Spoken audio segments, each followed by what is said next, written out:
¿Cómo les va? Gusto de saludarlos nuevamente aquí en el programa en Reporte Minero, todas las semanas, revisando las principales novedades de la agenda minera y energética, también las discusiones que se están generando y por supuesto también los temas que a usted lo interesa a través de las pantallas de Canal 24 Horas. Vamos a hablar de energía el día de hoy y con un tema que ha generado algo de ronchas, porque a un año de la implementación del impuesto verde, las empresas eléctricas van a recibir una compensación hasta el 90% de lo pagado por tributo. En este capítulo de Reporte Minero vamos a conversar con Carlos Finat, director ejecutivo de Acera, para realizar un balance del primer año de funcionamiento de este impuesto verde y también algunos puntos que has generado desde el gremio y que por supuesto van también dentro de la discusión que planteamos en la mesa de Reporte Minero. Otros temas que vamos a estar revisando. En Chile se están dando los primeros pasos para avanzar a la energía limpia, a diferencia de lo que ocurre en países desarrollados donde la electromovilidad ya es una realidad del transporte moderno.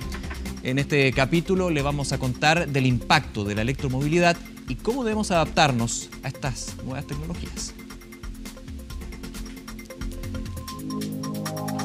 Y como todas las semanas en el programa, revisamos las principales noticias de la agenda minera y energética.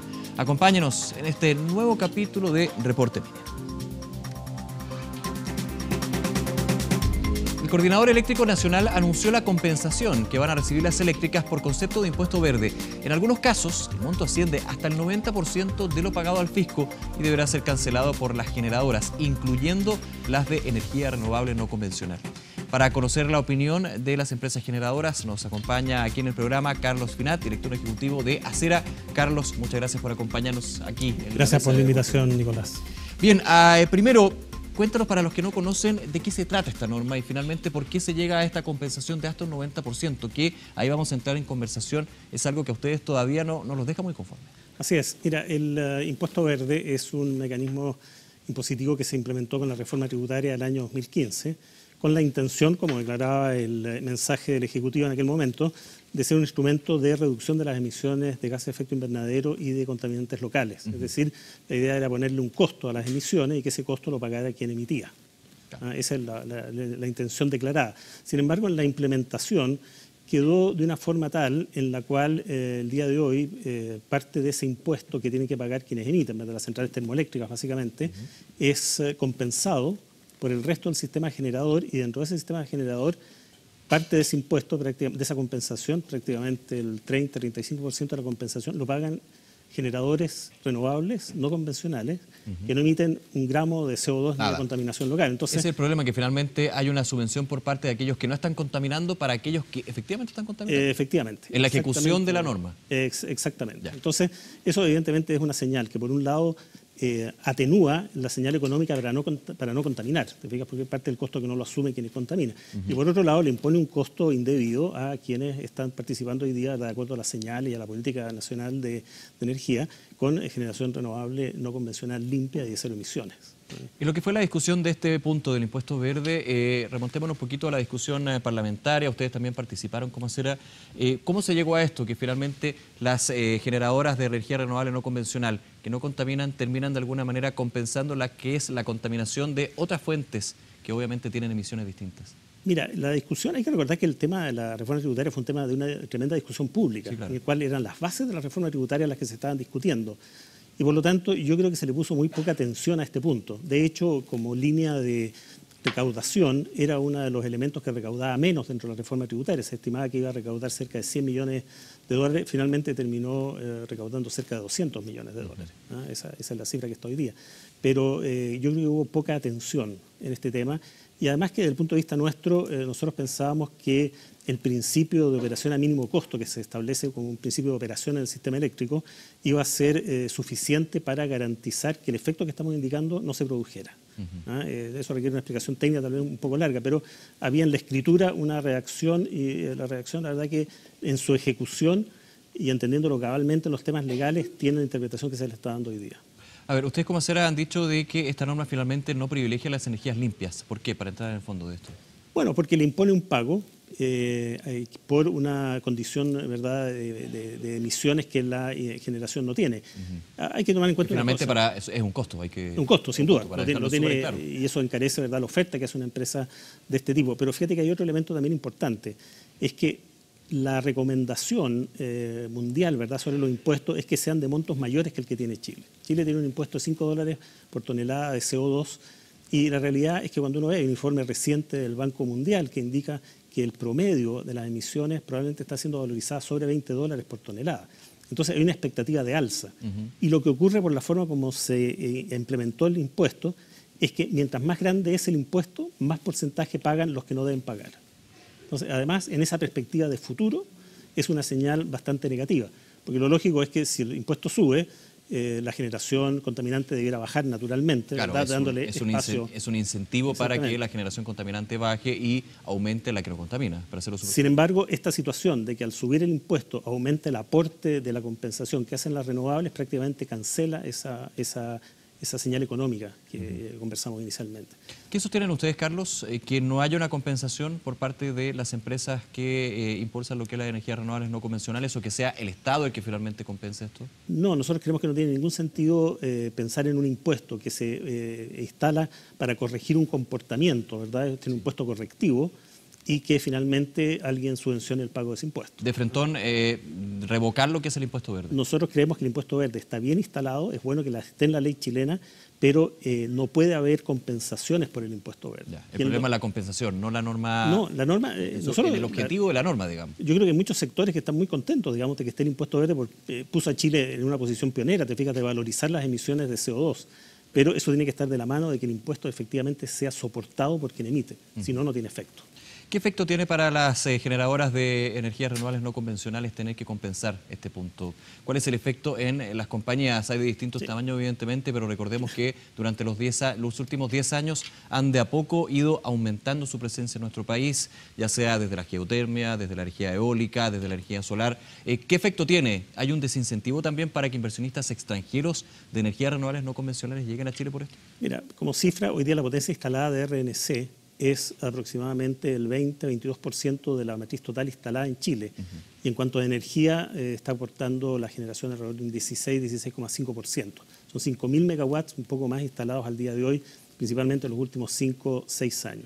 Muchos de los inversionistas son inversionistas extranjeros. A mí me ha tocado estar en Chile con inversionistas extranjeros o en las casas matrices de ellos explicándole esto, y la verdad que es inexplicable. ¿No lo entienden? No lo entienden. Es que solamente aquí se da. Solamente aquí se da que el sector renovable subvencione al sector convencional para el pago de un impuesto a las emisiones.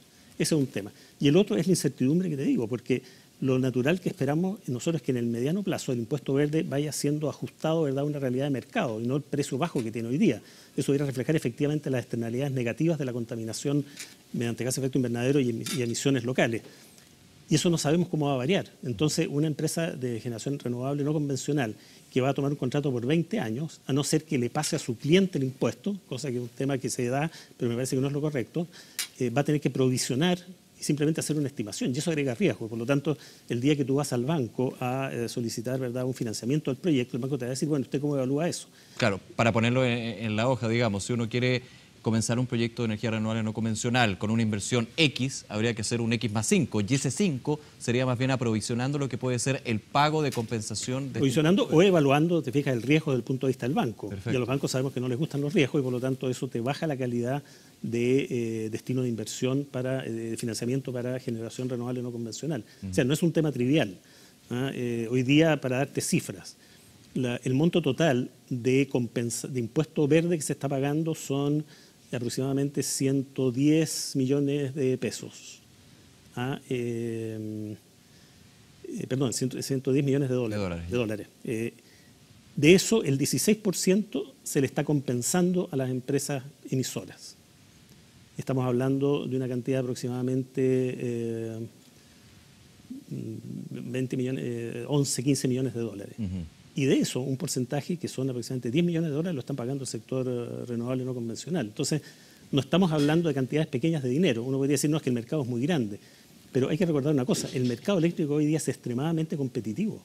Una licitación se puede resolver por una diferencia de $1, medio dólar, 10 centavos, ¿verdad?, por megawatt hora. Y estos temas pueden definir finalmente la licitación. Efectivamente. A ver, este proyecto, bueno, lo que es la norma de impuesto verde fue aplicada con la reforma tributaria de la administración Bachelet, ahora estamos con la administración Piñera, sin embargo, uno ve en los dos gobiernos que hay una hoja de ruta bastante similar en los objetivos desde las energías renovables no convencionales. De hecho, la agenda energética del gobierno anterior tiene puntos bastante similares en objetivos que la hoja de ruta que ha fijado ya hace algunos meses la administración Piñera.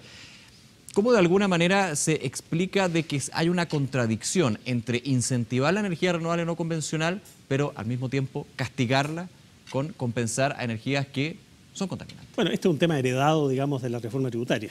La verdad que la reforma tributaria no ha sufrido ninguna modificación desde que se aprobó el año 2015. Y la oportunidad que viene ahora, ¿verdad?, en la cual se quiere hacer una actualización y una mejoras, ¿verdad?, a la reforma tributaria. Una modernización del sistema. Una modernización o corrección en algunos casos. Creo que es el momento, ¿verdad?, para considerar también estos elementos. ¿Han tomado contacto con el gobierno? Sí, hemos planteado esto, también hemos tomado contacto con el Congreso y en general, especialmente parte del Congreso, vemos una gran simpatía por corregir este tema. ¿El Ministerio de Energía? También, se lo manifestamos desde el día 1 a la ministra en la primera reunión que tuvimos, ya cuál era nuestra posición sobre este tema. Bien, Carlos, vamos a hacer una pausa, volvemos enseguida, seguimos hablando de la situación de las energías renovables no convencionales, el mercado y también los balances que se dan, no solamente con este tema del impuesto verde, sino con otros elementos. Vamos y volvemos, no se vayan.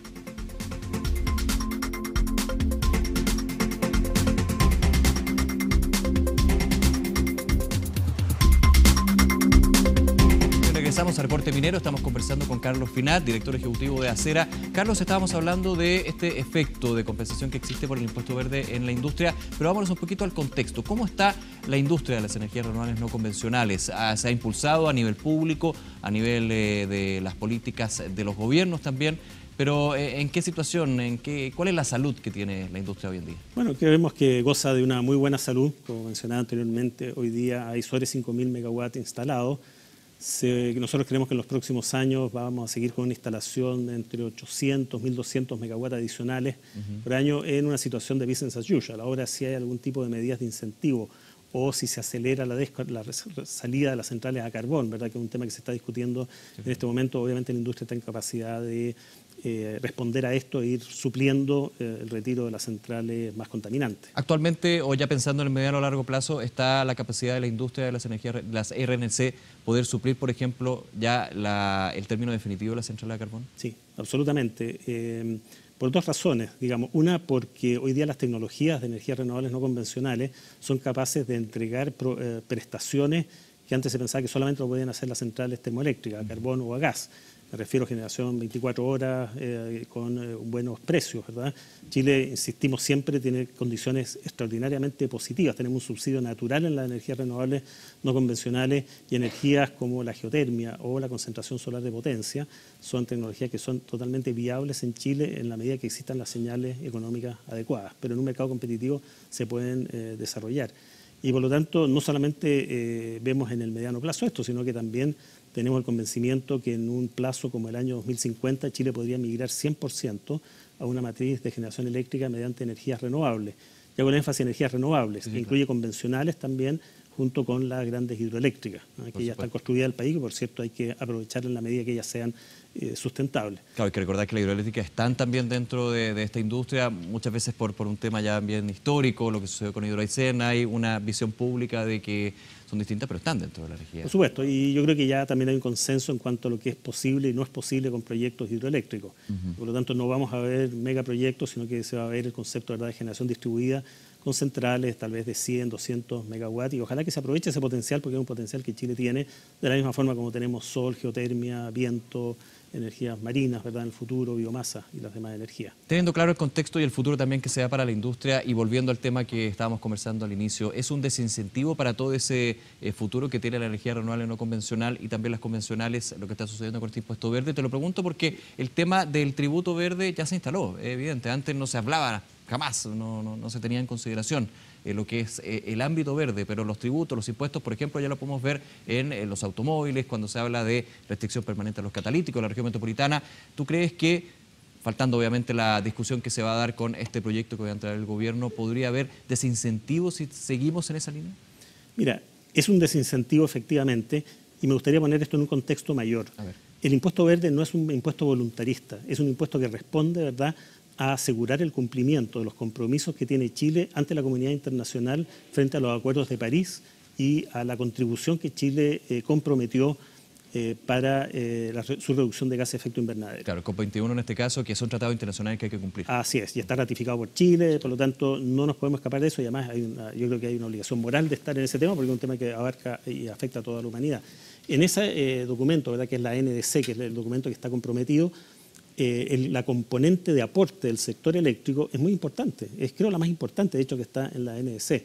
Entonces las señales debieran estar alineadas, ¿verdad?, hacia un reemplazo de la generación altamente emisora, que es mediante diésel, carbón y en menor medida gas, para que esta generación se vaya retirando paulatinamente. Tampoco pensamos nosotros que esto debiera hacerse para este año o el año próximo. Hay inversiones de por medio, que algunas no están amortizadas, pero debe haber un plan. Y ese plan, la mejor forma de manifestarlo es decir, mire, nuestro impuesto verde, que es este mecanismo, ¿verdad?, va a ir variando en el tiempo de esta forma. Más aún, la OCDE, en una evaluación de la condición ambiental de Chile, de la normativa, estableció y hace una recomendación explícita al gobierno de Chile diciéndole haga una trayectoria de aumento del impuesto verde de manera que haya una certidumbre en las inversiones, tanto para el que tiene una inversión que emite y tiene que saber en qué momento va a tener que sacarla, como para el que tiene que hacer una inversión para reemplazar esa inversión. Pongo un caso, ¿puede, por ejemplo, la buena ejecución de este impuesto verde llevar a que compañías que generan emisiones de contaminantes, cuando generan energía, se vayan tornando, se vayan reconvirtiendo a una industria más medioambientalmente amigable? Definitivamente. Yo creo que eso ha sido recogido ya por algunos de los generadores grandes. La compañía Engie, por ejemplo, ya ha informado que piensa retirar en muy corto plazo 2 centrales pequeñas y posteriormente 2 centrales mayores. Son 4 centrales, ¿verdad?, se retirarán en plazo probablemente de 1 o 2 años. Es un avance tremendo, de empresas cuya vocación era una generación termoeléctrica que están haciendo este cambio, ¿verdad?, a entender que no es sostenible un desarrollo futuro y una mantención futura de una generación de altas emisiones. Piensa tú la posición que tienen las comunidades hoy día en localidades como Tocopilla, como Puchuncaví y la región, ¿verdad?, circundante, y Coronel, que son zonas que tienen emisiones directas a metros de sus casas, de sus domicilios. Eso es una situación que en el futuro no tiene una posibilidad de ser estable. Bien, Carlos, nuevamente muchísimas gracias por acompañarnos, un tema que vamos a estar monitoreando y también conversando contigo más adelante aquí en Reporte Minero. Muchas gracias a ti por la invitación y espero poder acompañarlo en el futuro también. Encantado, un gusto, que estés bien. Vamos a otro tema en el programa. En Chile transitan alrededor de 300 vehículos eléctricos y con la nueva ruta energética del gobierno se espera que esa cifra aumente 10 veces al 2022. Lo revisamos en la siguiente nota. Entre 2016 y 2017, las ventas de vehículos eléctricos en Chile registraron un alza de 468%. Su explosiva irrupción implica la adopción de nuevas tecnologías y con ello ciertos desafíos para los usuarios.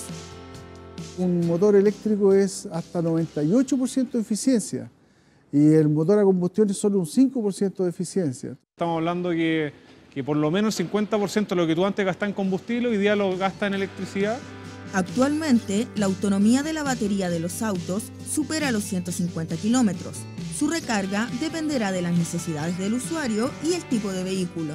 Un usuario tipo como podemos ser nosotros, que circula cerca de 30 a 40 kilómetros al día, básicamente lo que hace es cargar durante la noche en un cargador lento que puede estar en su casa y durante el día recargar en alguna estación de servicio. Estos vehículos son igual de seguros que uno de combustión, pero es necesario manejar información básica sobre su funcionamiento.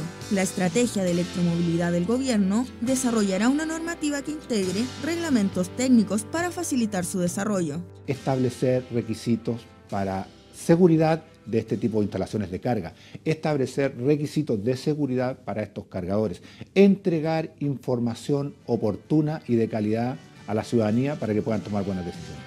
Actualmente, el costo de un auto eléctrico fluctúa entre 20 y 30 millones de pesos. Una opción más económica es optar por transformar su actual vehículo en un auto eléctrico. La conversión tiene como espíritu apelar a la democratización del vehículo eléctrico. Hoy día acceder a un vehículo eléctrico es bastante costoso. Cualquier vehículo a combustión, que hoy día funciona obviamente con un motor diésel o un motor bencinero, hoy día puede ser convertido a un vehículo 100% eléctrico por el precio desde 5 millones hasta 8 millones de pesos. De acuerdo al Ministerio de Energía, el ingreso de vehículos eléctricos evitará la emisión de al menos 11 millones de toneladas de CO2 al año y reducirá el gasto de energéticos del país en más de 3.300 millones de dólares anuales. Y bajo el lema 4 principales causas de accidentes, el Ministerio de Minería junto al Cernagiomín lanzó una campaña nacional para prevenir los accidentes fatales en el sector. Si bien la cifra disminuyó respecto al año anterior, de acuerdo al balance nacional, en 2017, 12 personas fallecieron debido a este tipo de accidentes. Esta campaña que tiene por objeto resguardar el mayor capital que tiene Chile y la minería chilena, que es el capital humano. Lo que el presidente de la República nos ha pedido es que ojalá podamos aspirar a tener 0 accidentabilidad, 0 fatalidad. Proveedores de Antofagasta podrán financiar sus proyectos tecnológicos gracias a Desafíos Mineros, iniciativa impulsada por Corfo, el Comité de Desarrollo Productivo de Antofagasta y el Gobierno Regional. Con un total aproximado de 1.300 millones de pesos, la convocatoria busca proyectos con foco en procesos de inversión productiva y de innovación tecnológica empresarial para fortalecer la economía local, según la hoja de ruta del programa Clúster Minero. Durante 2017 se aprobaron 18 proyectos de ejecución regional que se traduce en el apoyo a 24 empresas, incentivando a su vez la generación de al menos 127 nuevos empleos directos. El Ministerio de Minería y de la Mujer constituye mesa de trabajo para fomentar la participación femenina en el sector.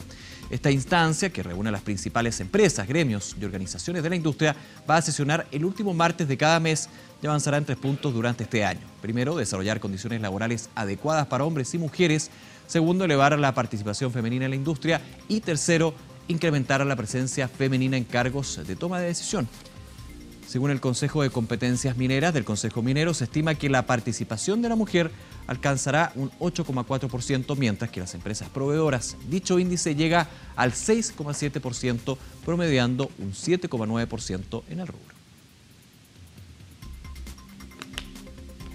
El próximo 5 de julio, el Instituto Chileno del Acero realizará un seminario que evaluará la calidad de este material en estructuras para la minería. El evento gratuito va a visibilizar la normativa de uso, que cobra relevancia en un escenario de reactivación y proyectos de inversión en construcción y estudio.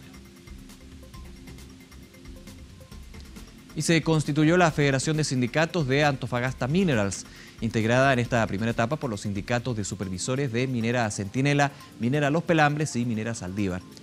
FESAM tiene como objetivo fortalecer el trabajo conjunto que realizan los sindicatos en cada compañía que administra el Grupo ANSA.